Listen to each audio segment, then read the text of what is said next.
ഒരു പ്രൊഡക്റ്റിന് ഒരു വാല്യൂ ഉണ്ട്. അത് നമുക്ക് ഒരു പരിധി കൂടുതൽ നമുക്ക് അതൊരു ഗിമിക്കാ ശരിക്കും. അത് ചെയ്ത് കഴിഞ്ഞാൽ ഇപ്പം ഒന്ന് ചെയ്യുമ്പോൾ ഒരു ഹൈ കിട്ടും, പിന്നെ അത് താന്നു പോകും, പിന്നെ അത് കഴിഞ്ഞ് വീണ്ടും നമ്മൾ ചെയ്യണം, പിന്നെ അത് താന്നു പോകും. അപ്പൊ അങ്ങനെ ചെയ്യേണ്ട കാര്യമില്ല ശരിക്കും. നമ്മൾ നല്ല സാധനം ആളുകൾക്ക് അഫോർഡബിൾ ആയിട്ടുള്ള പ്രൈസിൽ ആളുകൾക്ക് വാല്യൂ ഫോർ മണി തോന്നുന്ന ഒരു ഇതിൽ കൊടുത്തു കഴിഞ്ഞാൽ ഡെഫിനറ്റ്ലി ഇവര് റിട്ടേൺ വരും.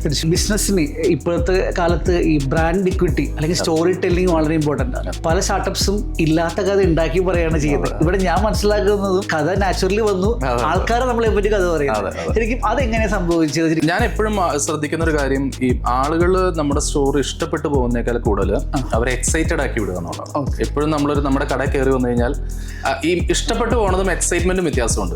ഇഷ്ടപ്പെട്ടു പോയി കഴിഞ്ഞാൽ അടുത്ത ആളോട് ഇത് പറയണമെന്ന് നിർബന്ധമില്ല. പക്ഷെ എക്സൈറ്റ്മെന്റ് വന്നു കഴിഞ്ഞാൽ ഒരു 10 പേരോട് പറയാണ്ടിരിക്കാൻ പറ്റില്ല. ഞാൻ എപ്പോഴും അങ്ങനെ നോക്കുന്ന ഒരാളാണ്. എപ്പോഴും നമ്മുടെ കടയിൽ വന്നു കഴിഞ്ഞാൽ ആൾക്കാർക്ക് അത്രമാത്രം എക്സൈറ്റ്മെന്റ്, ഒരു പുതിയൊരു സാധനം കിട്ടിയ പോലെ ഒരു ഫീല് കിട്ടിയിട്ടാണ് പുറത്തേക്ക് ഇറങ്ങുന്നത്. അപ്പോൾ ഡെഫിനറ്റ്ലി ഞാൻ എപ്പോഴും ശ്രദ്ധിച്ചിട്ടുള്ള കാര്യമാണ്, ഒരു തവണ വരുന്ന ആൾ അടുത്ത തവണ വേറെ ആളെയും കൊണ്ടാണ് വരുന്നത്. സോ ഞാൻ ഇതുവരെ ഒരു സിംഗിൾ പെനി അഡ്വർടൈസ്മെന്റ് കൊണ്ട് മുടക്കിയിട്ടില്ല. ഈ കട തുടങ്ങിയിട്ട് ഇപ്പോൾ 7 വർഷമായി. ഈ 7 വർഷത്തിനിടയ്ക്ക് ഇനാഗുറേഷന് ഇന്ന ആളാണ് ഇനാഗുറേറ്റ് ചെയ്യണമെന്ന് പറഞ്ഞ നോട്ടീസ് വിടണല്ലാണ്ട് ഞാൻ ഇതുവരെ അഡ്വർടൈസ്മെന്റ് പൈസ മുടക്കിയിട്ടില്ല. ഞാൻ ഇതുവരെ ഒരു ഡിസ്കൗണ്ട് വർക്ക് ചെയ്തിട്ടില്ല. ഇതുവരെ ഒരു buy one get one work ചെയ്തിട്ടില്ല. സോ ഇങ്ങനെയുള്ള ഒരു കാര്യമില്ല. ഞാൻ ആകെ ചെയ്യുന്നത് കണ്ടെയ്നേഴ്സ് കൊണ്ടുവന്ന 2% ഡിസ്കൗണ്ട് കൊടുക്കും.